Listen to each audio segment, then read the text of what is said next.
Sadgurunath Maharaj Ki Jai, and welcome to Jagadambe Reads the Holy Books of India, Bhaktavijaya246. As you may remember, Keshav couldn't count the money that the Lord gave him. While waiting at that beautiful city of Dwarka, the Brahmin distributed all the money to those worthy of receiving it. He offered it to those learned in the Shastras, to Brahmins and to priests who were pure and worthy of it. Then, going to the great door of the temple, with reverence he bowed to the Lord of Dwarka.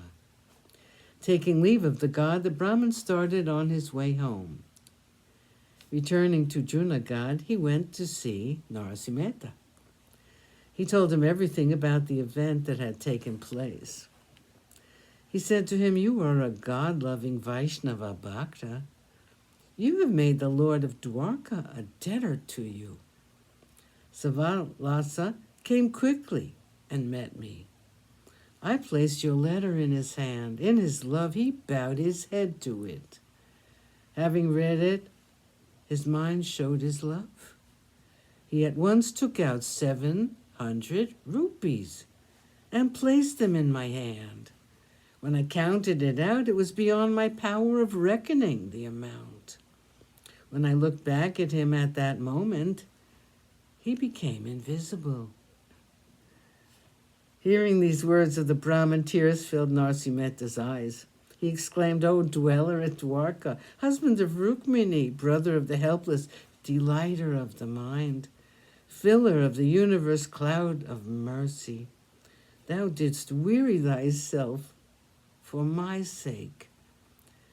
Thou art the brother of the lowly, ocean of mercy.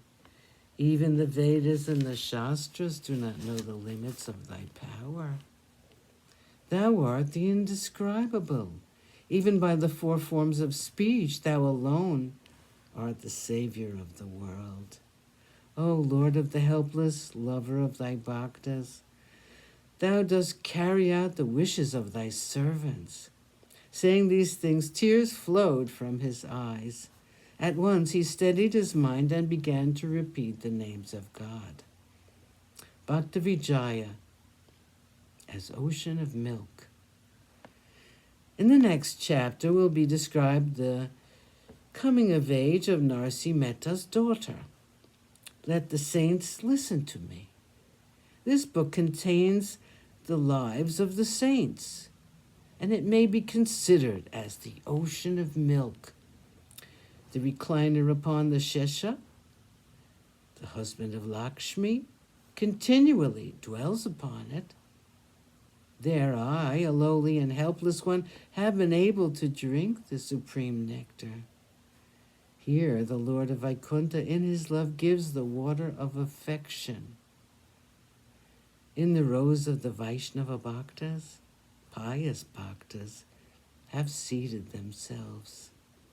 With love and pleasure, Mahipati eats what they have left on their plates. Swasti, peace, this book is the Sri Bhaktavijaya. In listening to it, the Lord of the world will be pleased. Listen, you God-loving, pious Bhaktas. This is the 29th deeply delightful chapter. It is an offering to Sri Krishna, an offering also to Jagadishwar, the Lord of the world. Chapter 30, Maturity Ceremony of Narsi's Daughter. Obeisance to Sri Ganesh, obeisance to the slayer of Putana.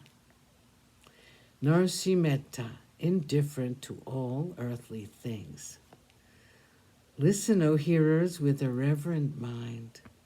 Narasimha, the Vaishnava Bhakta, full of love, living at Junagadh, was continually in the worship of Sri Hari.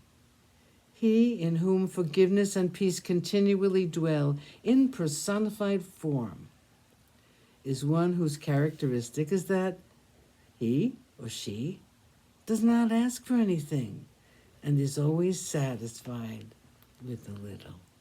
Sadhgurunath Maharaj Ki Jai. Thank you for coming. I hope you come again.